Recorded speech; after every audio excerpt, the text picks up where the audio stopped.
Revenge with Karen. You want to know what 20 years of my life looks like.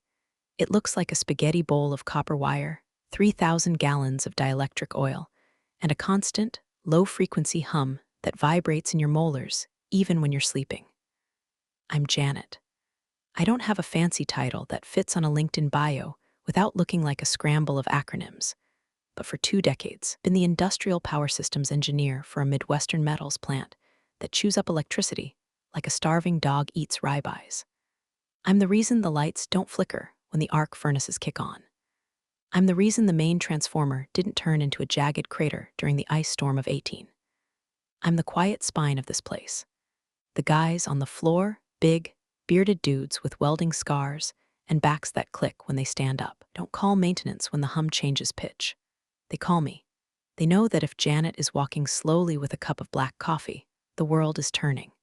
If Janet is running, you better find a concrete wall and pray to whatever god you ignored last Sunday.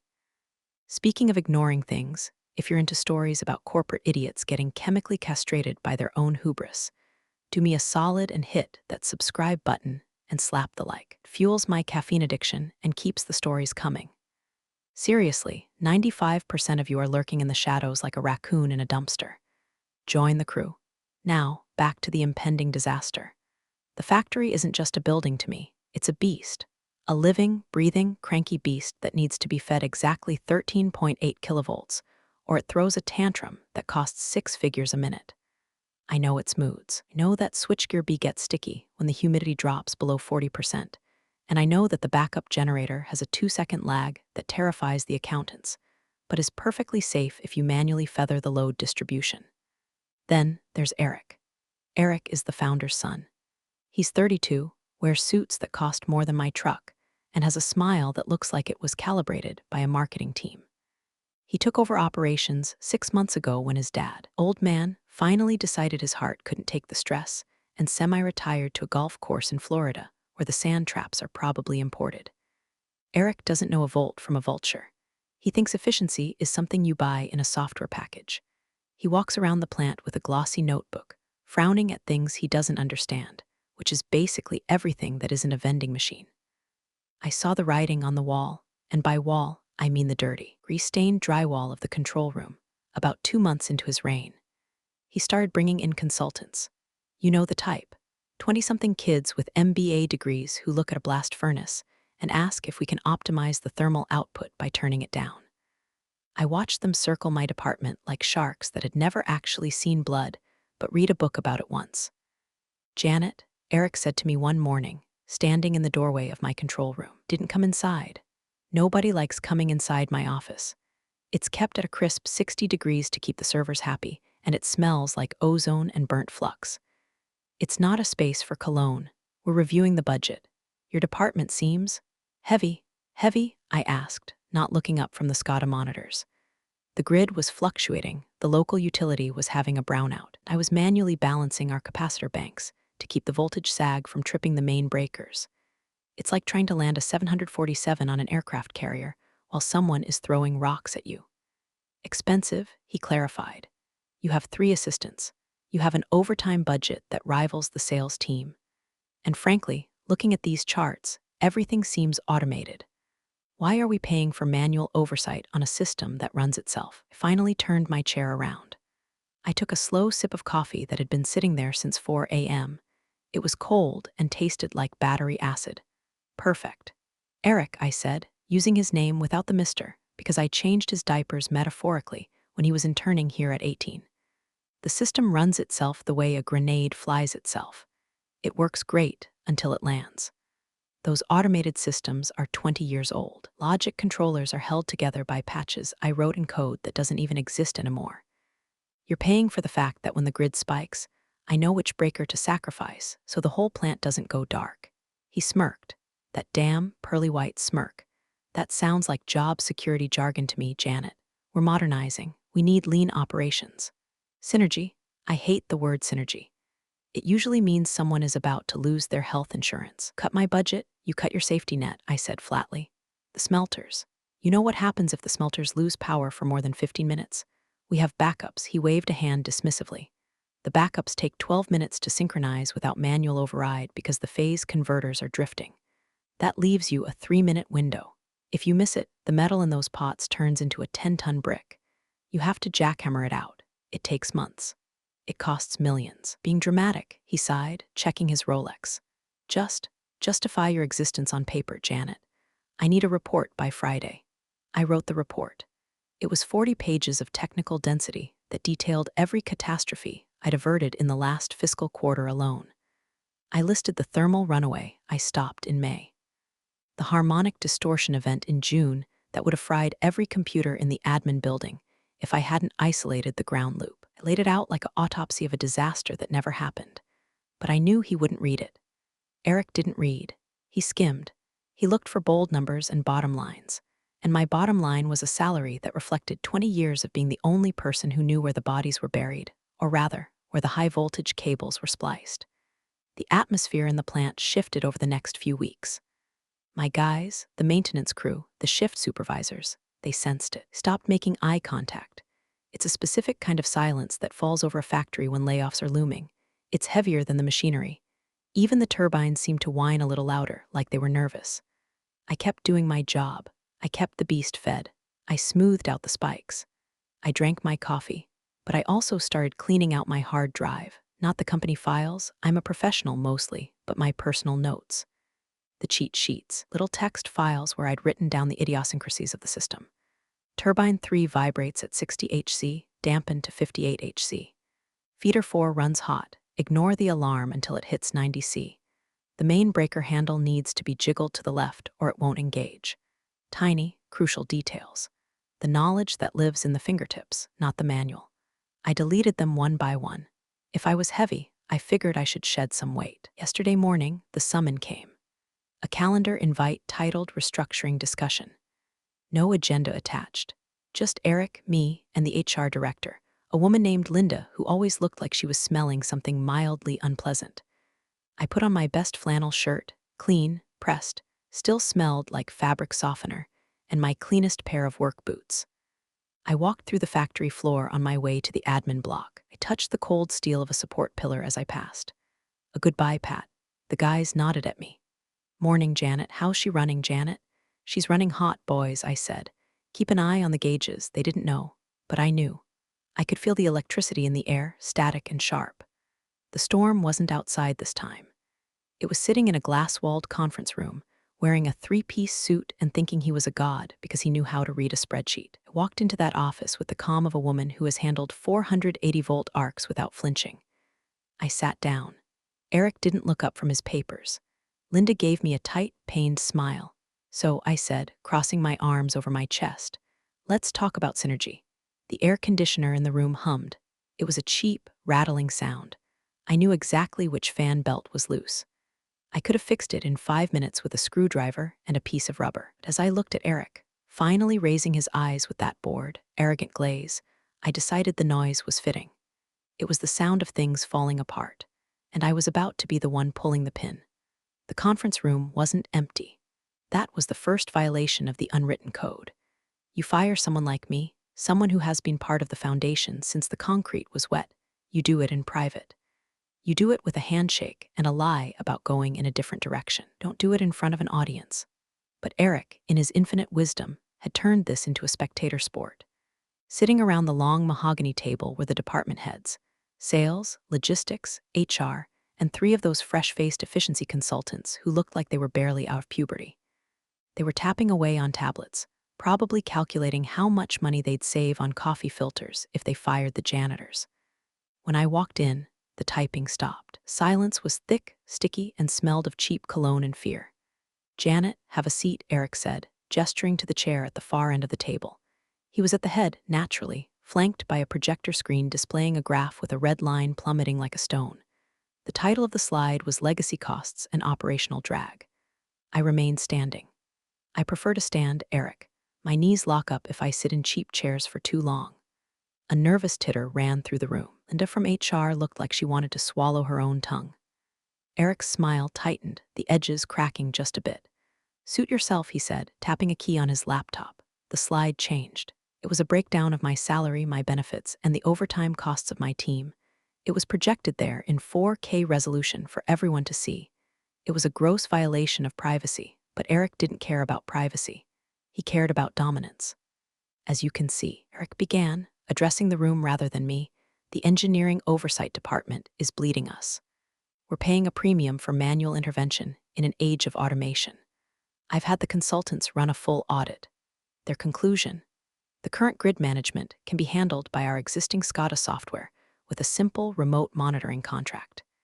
He looked at me then, eyes gleaming with the triumph of a man who thinks he's just slain a dragon. Really, he's just kicked a sleeping bear. Janet, effective immediately, your position is being eliminated. We're moving to a cloud-based monitoring solution. Cloud-based, I repeated, the words tasting like ash. You're going to run a 40-year-old heavy metals plant from the cloud. What happens when the internet goes down, Eric? What happens when the latency hits 500 milliseconds and the phase synchronization drifts? That's what the redundancy protocols are for. One of the consultants piped up. He had a squeaky voice and a tie that was too wide. The algorithm handles the latency. I laughed. It wasn't a nice laugh. It was a dry, hacking sound that came from the back of my throat, where the cigarette smoke usually lives. The algorithm? Kid, the algorithm doesn't know that the number 4 smelter has a hairline fracture in the induction coil that creates a harmonic feedback loop every time the weather gets cold. Algorithm doesn't know you have to ramp up the voltage slowly on Tuesdays because the utility does a grid switch that causes a transient spike.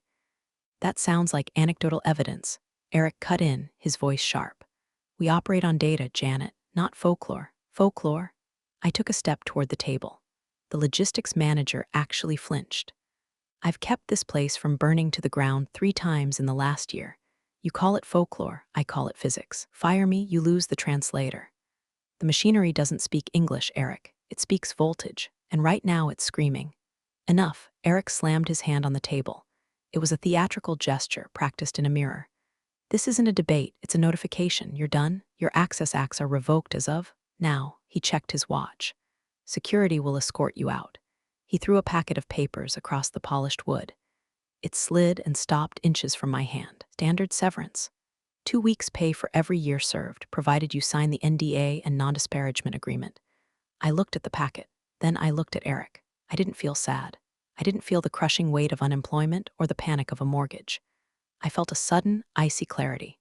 It was the same feeling I got when a breaker blew, the immediate assessment of damage, the calculation of the fix. Only this time, I wasn't going to fix it.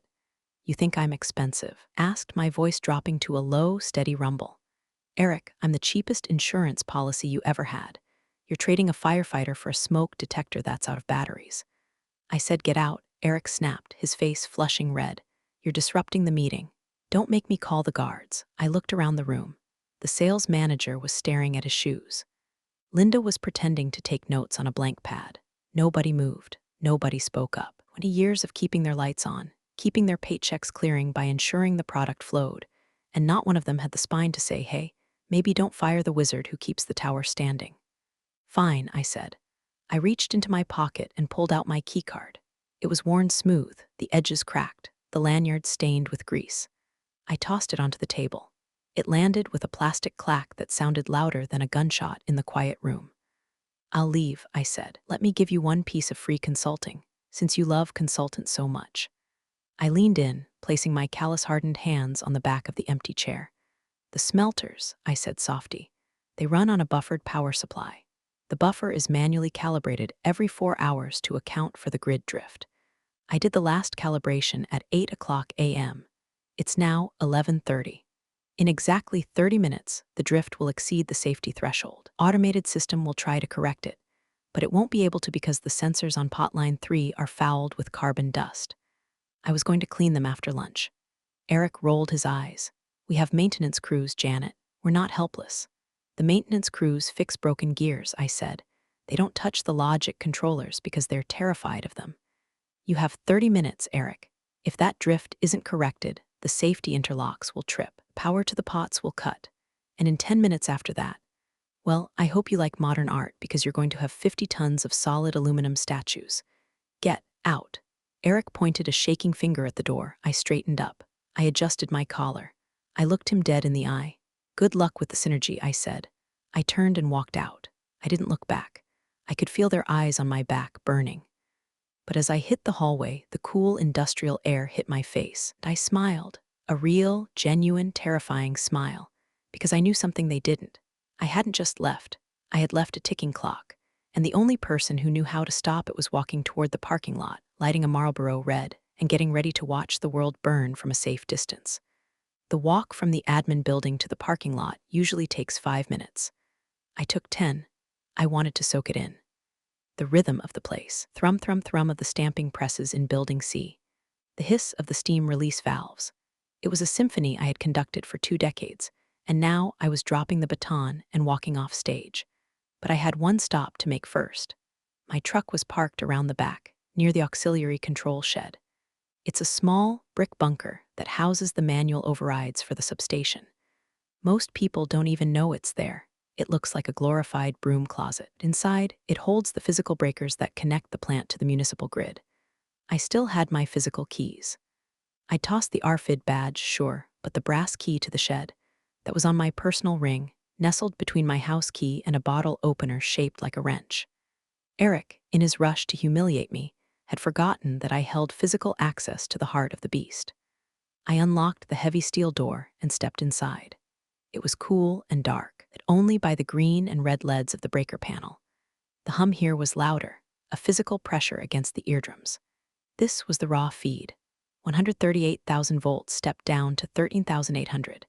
I stood there for a moment, looking at the panel. There was a switch labeled SW4, Auto Sync Override. Here's the thing about the automation Eric loved so much. The software tries to synchronize our internal frequency with the city's grid. The city's grid is dirty, it fluctuates. If the software sees too much variance, it panics and shuts down to protect the equipment. To prevent that, I keep SW4 in the manual position. It tells the computer, shut up, I got this. Ignore the jitter. It forces the system to stay online even when the power isn't perfect. If I flip it to auto, the computer takes over. And without my custom patches, which I had so diligently deleted, the computer is going to see the natural jitter of the grid, assume it's a catastrophic fault, and trip the main breakers. It wouldn't happen instantly. It takes a few minutes for the sampling cycle to complete. Maybe 10, maybe 15, just enough time for me to drive away. I reached out. My hand didn't shake. My pulse didn't race. I felt the cold plastic of the switch. You want automation, Eric? I whispered to the empty room. You got it. Click. I flipped it from manual to auto. The green light flickered once, then turned a solid, unblinking red. The hum of the room didn't change.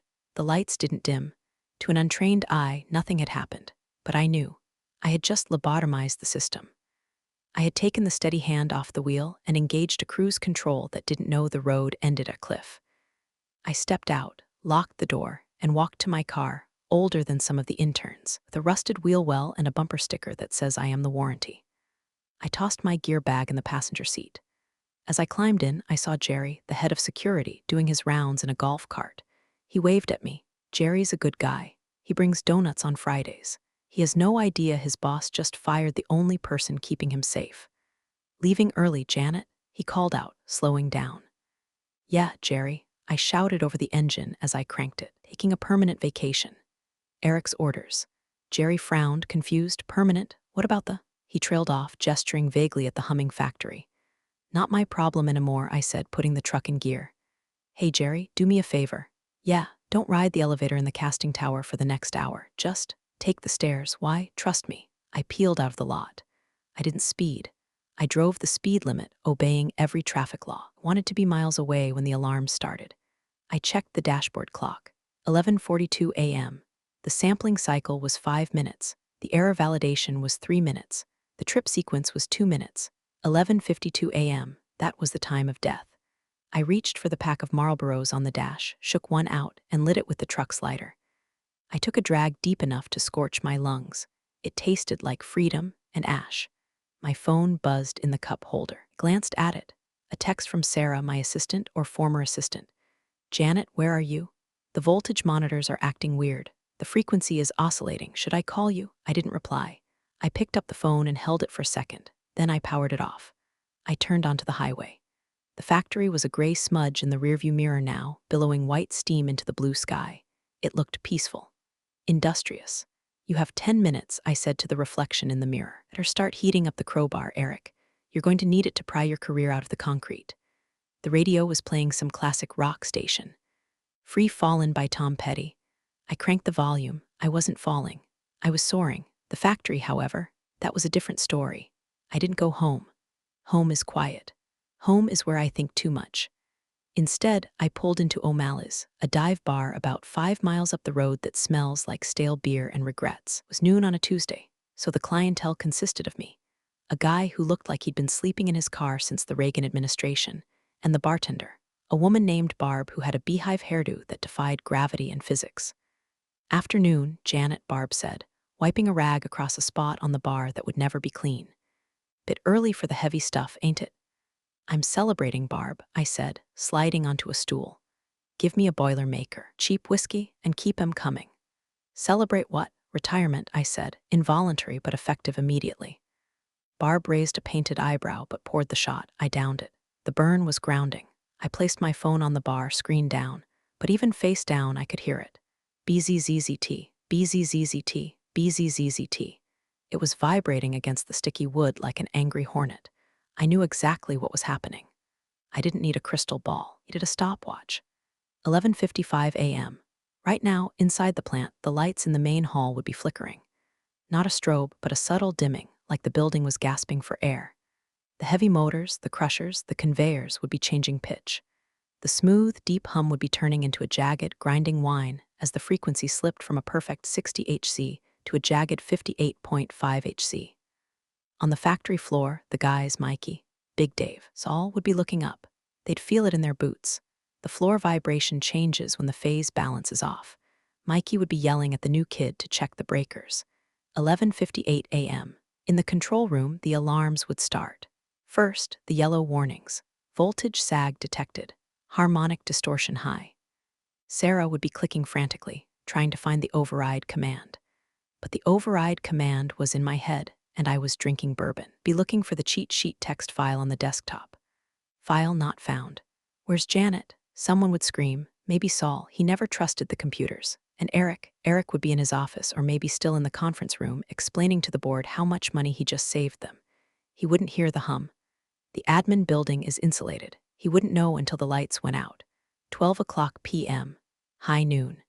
The phone on the bar started to dance. Wasn't just vibrating now, it was practically walking across the table. I flipped it over. 15 missed calls. Linda, HR, Eric, do not answer, Sarah, work plan emergency line, and a string of texts that were rapidly devolving from confusion to terror. Sarah, Janet, the main bus is tripping. What is the code for the manual bypass? Sarah, Janet, pick up. Eric, call me immediately. There is a glitch. Eric, the system is crashing. Fix it. Eric, answer the damn phone or I will sue you. I chuckled. Sue me, I muttered, nursing my beer. Good luck serving papers to a ghost. The real horror wasn't the lights going out. That's an inconvenience. The horror was the smelters. The aluminum smelting pots are giant, ceramic-lined bathtubs filled with molten cryolite and dissolved alumina. They run at 960 degrees Celsius. They are kept liquid by the massive electrical current passing through them. It's a delicate, violent balance. When the power cuts, the clock starts. At 5 minutes without power, the magnetic fields collapse. The molten metal stops churning, it settles. At 20 minutes, the crust starts to form on top. Like skin on a pudding, but this pudding is 900 degrees and hard as rock. At 2 hours, the pot freezes solid. A frozen pot is a dead pot. You can't just melt it again. You have to dismantle the entire steel structure, jackhammer out the solidified block of aluminum, which ruins the lining, and rebuild it from scratch. It costs about $300,000 per pot. We have a line of 100 pots. Do the math, Eric. That's $30 million of oops, and that's just the repair cost. The lost production, the missed contracts, the penalties for late delivery to the automotive clients. You're looking at a $100 million hole in the ground. My phone rang again. It was a FaceTime request from Sarah. I stared at it. I could picture her face, pale, terrified, lit by the flashing red of the alarm strobes. I felt a twinge of guilt. Sarah was a good kid. She didn't deserve this. But she also didn't have the leverage to fix it. If I answered now, if I walked her through it, Eric would claim it was a minor glitch. He'd spin it. He'd say, see, we handled it. And I'd still be fired and the plant would still be doomed, just slower. No. Cure the infection, you have to let the fever burn. I let it ring to voicemail. Another round? Barb asked, eyeing the phone. Your boyfriend seems persistent. Ex-boyfriend, I said, toxic relationship. He only calls when he needs something fixed. Amen to that, sister, Barb nodded. She poured the whiskey. Suddenly, the TV in the corner of the bar, which was tuned to the local news channel, cut to a breaking banner. Breaking. Smoke reported at Midwest Metals. Emergency crews responding. It wasn't a fire. It was the emergency venting. When the pots lose power, the anode effect kicks in, releasing perfluorocarbons. It looks like black smoke. The EPA hates that. Well, I said, raising my glass to the TV screen where a helicopter shot showed my life's work, venting angry black clouds into the atmosphere. Looks like the synergy just hit the fan. I took a sip. It was smooth, but my hands were trembling just a little, not from fear, from the adrenaline of knowing that I was the only person in the world holding the key to a lock that was rapidly melting shut. My phone finally stopped ringing for about 3 minutes. That was the scariest silence of all. It meant they had stopped panicking and started strategizing. Or more likely, they had gone over Eric's head. At 12:45 p.m., a black town car screeched into the gravel lot of O'Malley's. I watched through the grimy window. Wasn't Eric. Eric drives a Tesla because he thinks it gives him tech cred. This was a Lincoln Continental, old school, heavy steel. The door opened and a man in a golf shirt and khakis stumbled out. He looked like he'd been dragged out of a bunker. It was Marcus, the chairman of the board, the old man's right hand. He didn't look happy. He looked like a man who had just been told his stock portfolio was on fire. He burst into the bar. Sunlight from the open door blinded everyone for a second. He scanned the room, saw me at the bar, and marched over. He smelled of expensive cologne and fierce sweat. Janet, he gasped. He was out of breath. You have to come back. I didn't turn around. I kept watching the news report on the TV. They were interviewing a firefighter now. Get in line, Marcus. I'm enjoying my severance package. Severance? Marcus grabbed my shoulder. I spun on the stool and knocked his hand. Janet, the pot line is cooling. The temperature is down to 850. We have maybe 20 minutes before the crust is too thick to break. Sounds like a management problem, I said coldly. Eric said the automation would handle it. He has a cloud-based solution. Have you tried rebooting the cloud? Eric is a moron, Marcus shouted. Barb stopped wiping the bar. The drunk guy in the corner woke up. We fired him. Okay, he's suspended. Pending investigation. Whatever you want. Just get in the car. You fired him? I raised an eyebrow. Who fired me, Marcus? You signed off on the budget cuts. I saw your signature on the quarterly review. Don't pretend this is all Eric. He pulled the trigger, but you bought the gun. Marcus turned pale. Janet, please, we are talking about the company, the jobs. 500 people work there. If those pots freeze, we close. Everyone goes home. No pensions, no severance, nothing, bankruptcy. He knew which button to push. He knew I didn't give a damn about the shareholders or Eric's inheritance. But the guys, Mikey with his 3 kids, Saul who was 2 years from retirement. I want it in writing, I said. What? I want a contract.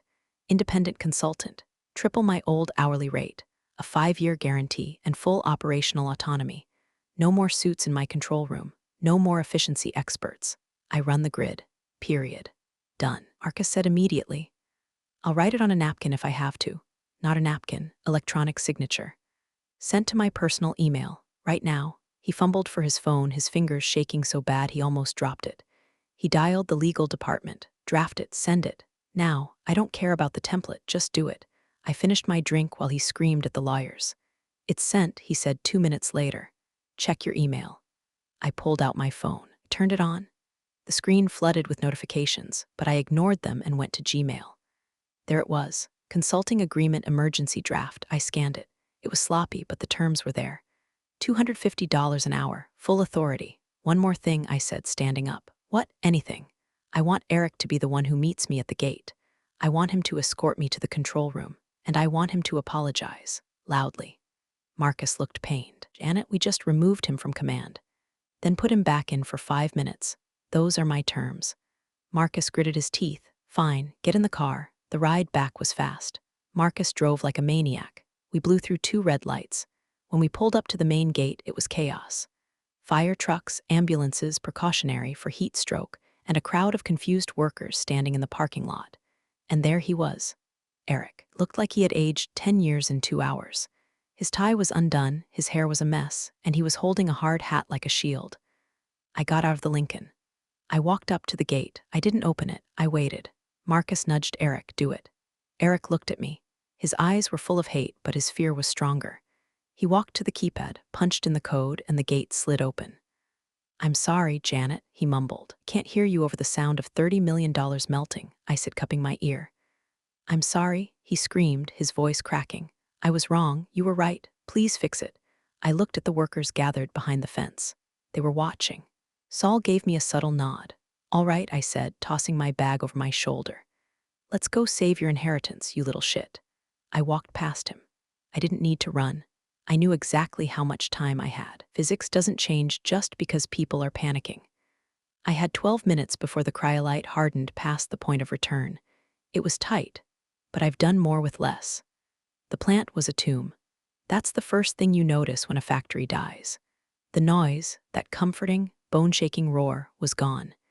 In its place was a terrifying, hollow silence, broken only by the sharp hiss of pneumatic lines bleeding pressure and the frantic shouting of men who didn't know what to do with their hands.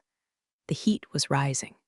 Without the exhaust fans running at full capacity, the thermal load from the pots was pooling in the ceiling, pushing down like a heavy, suffocating blanket. It smelled of sulfur and hot metal. I walked through the casting floor. The emergency lights bathed everything in a sickly yellow glow. I saw Big Dave standing by number 4 pot line. He was holding a long steel pike, ready to manually break the crust if he had to. It's a suicide mission. If the crust breaks wrong, molten aluminum can explode outward. Put the pike down, Dave, I called out as I passed. I'm not letting you melt your face off for minimum wage. Dave saw me. His shoulders dropped about 3 inches. Janet, thank God. The readout says we're at 840 degrees. It's getting slushy. I know, give me 5 minutes, don't touch anything. I burst into the control room. It looked like the flight deck of a crashing airliner. Sarah was hunched over the main console, tears streaming down her face, furiously typing commands that I knew were being rejected. 2 of the consultants were standing in the corner, looking at their phones, useless as screen doors on a submarine. Move, I said. I didn't shout. I didn't have to. The authority in my voice cracked the air like a whip. Sarah practically fell out of the chair. Janet, it's locked out. The auto-sync failed, and it tripped the master breaker, and now the logic controller is in a reboot loop because the frequency is unstable. I know, I said, sliding into the chair. It was still warm. I told it to do that. I looked at the screens. It was a sea of red. Zone A, critical fault zone B. Undervoltage zone C, disconnected. The main bus voltage was 0. The backup generator was running, but it wasn't connecting to the load because the phase angle was off by 120 degrees. The system was trying to protect itself from a mismatch that didn't exist anymore, but the logic was trapped in the error state. Eric, I said without looking back. He had followed me in, panting like a dog. Get me a coffee. Black. 2 sugars, are you serious? He sputtered. The plant is dying, and I'm dehydrated. If I pass out, we all lose. Get the coffee. He made a noise of pure frustration but turned and ran to the break room. I smiled, small victories. I cracked my knuckles. Time to work. First, I had to stop the reboot loop. I opened the command terminal. The consultants gasped. You can't use the command line. That voids the warranty. One of them squeaked. Kid, I said, typing sudo kill -9 sync daemon. I am the warranty. I killed the synchronization process. The screens flickered and went black for a terrifying second. Then they popped back up. The reboot loop stopped. The system was stable, but dumb. It wasn't trying to think anymore. Good. Now, the hard part. I had to manually synchronize the backup generator to the main bus before I could re-engage the grid connection. It's like trying to jump onto a moving merry-go-round. You miss the timing, you strip the gears. I pulled up the phase monitor. 2 sine waves appeared on the screen. One was the generator, yellow, the other was the dead bus, flatline. Sarah, I said, go to the breaker panel in the back. When I say mark, you pump the handle on breaker 3 to prime the spring. Okay, she said, wiping her eyes. She ran to the back. I watched the frequency. I needed to trick the sensors. I typed in a bypass code when I had memorized 10 years ago. Override safety limit. The system flashed a warning. Are you sure? This may cause catastrophic damage. Yes, I'm sure, you dumb pile of silicon, I muttered, hitting enter. The flat line on the screen jumped. The bus was live, but only with residual capacitance. Mark, I shouted, clunk clunk. Sarah primed the spring. Hold it, I watched the numbers. 59.8 HC, 59.9 HC. 60.1 HC. Needed 60.0. Dead on. Eric, I yelled. He was standing in the doorway with a spilling cup of coffee. Give me the cup, he handed it to me. I took a sip. It was terrible. Perfect. Okay, I said. Here we go, initiating hard start. I wasn't just flipping a switch. I was conducting an orchestra of high-voltage physics. I had to close the breaker at the exact millisecond the waves aligned. My finger hovered over the enter key. Thump thump. That was my heart. Or that was the cooling fan on the console. 60.0 HC. Click. I hit the key. For a second, nothing happened. The silence stretched out, thin and screaming. Then, from deep in the bowels of the plant came a sound. Ka-chunk. It was the sound of a 2,000-amp breaker closing. It was the loudest, most beautiful sound in the world. The lights in the control room flared bright, then dimmed, then steadied. The hum returned. It started low, a growl in the floorboards, and rose to that familiar, tooth-rattling vibration. The screens turned from red to yellow. Zone A, recovering Zone B. Stabilizing, we have power, Sarah whispered. Oh my God, we have power. Not yet, I said, my eyes glued to the thermal readouts. We have juice. Now we have to see if the patient is brain dead. I looked at the potline temperatures. They were hovering at 830 degrees. The critical freezing point is 820. He had 10 degrees of wiggle room. Full load, I said, typing furiously. I'm dumping everything into the heaters. Ignore the efficiency warnings. We need heat now. I pushed the sliders to 110%. The alarms started screaming again. Overcurrent, transformer temp high. Let it scream, I said. Burn it if you have to. I sat back, watching the temperature graph. It was a flat line. It wasn't going up. Come on, I whispered. Come on, you rusty old bitch. Up, the line on the graph was stubborn.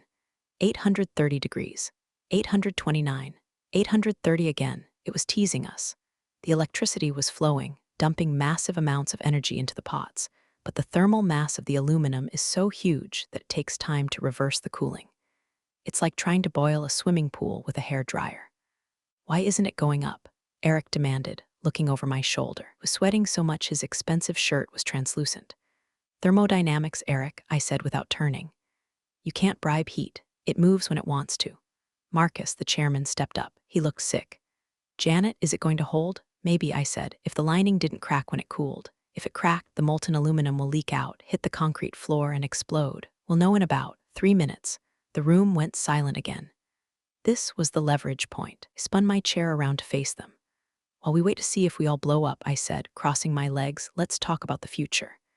We give you the contract, Marcus said quickly. The money, the authority, it's done. That's the save your ass contract, I said. Now I want the don't ever try this again clause. I pointed at Eric. He goes. Eric bristled. You can't fire me. My name is on the building.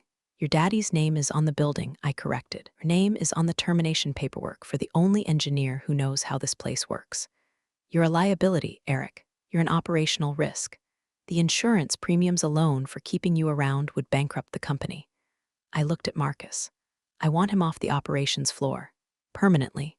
He can keep his title. He can have an office in the admin block where he can play with his spreadsheets and draw pie charts.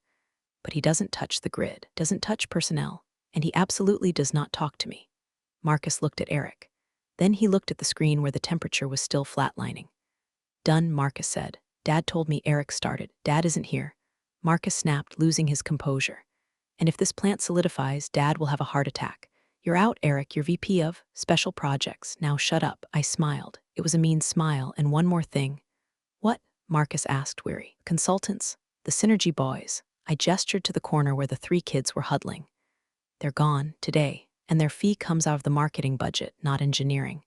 Fine, whatever, just fix the pots. I turned back to the screen.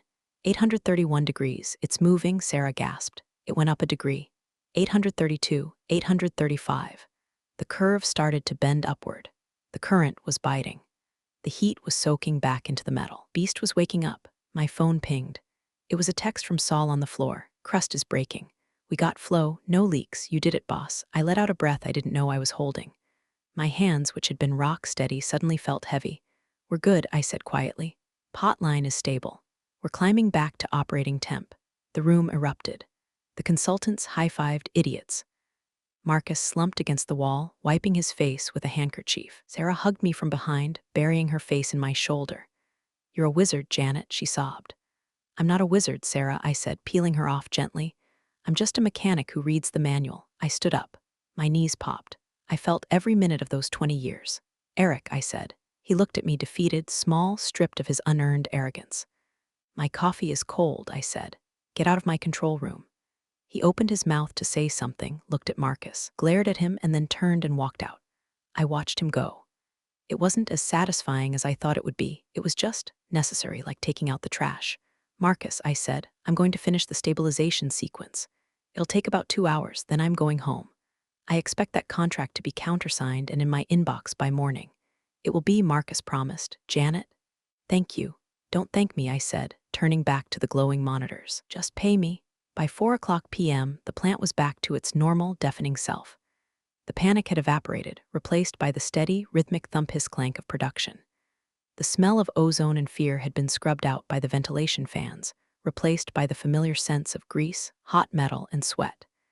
I left Sarah in charge of the console. She's better than she thinks she is. She just needs confidence, and went for a walk. I needed to see it. Screens are one thing, reality is another. I walked down the main aisle of the pot room. It's a cathedral of industry. The ceiling is 50 feet high, lost in shadows and girders. The pot lines stretch out for a quarter-mile, glowing with a dull, red heat. The men were working. They were skimming the dross, adjusting the anodes, moving with the practiced efficiency of a pit crew. When they saw me, they stopped. It started with Big Dave. He banged his pike against the steel grating of the walkway. Clang, clang, clang. Then Saul joined in with a wrench on a railing. Clang, clang, clang. Then the crane operator honked the horn. It wasn't a cheer, it was better than a cheer. It was the iron salute. It's the noise we make when someone retires or dies, or in my case, rises from the dead. I didn't wave, I just nodded. I walked up to Dave. He was covered in soot, sweat dripping off his nose. How's the crust, Dave? I asked. Soft as butter, boss, he grinned. His teeth looked impossibly white against the grime on his face. We lost maybe 2 pots at the end of the line, but we saved 98. 2 is acceptable, I said. Better than 100. Word is Eric got demoted, Saul said, leaning over the rail. Heard he's in charge of special projects now. What's a special project? Picking out the donuts? Something like that, I said. He learned a lesson today, boys. Don't fire the pilot mid-flight just because you think the plane flies itself. I walked the length of the line. I touched the housings. I listened to the bus bars. They were humming the right tune, a solid B-flat. I felt a profound sense of ownership. Not in the legal sense, I don't own the stock.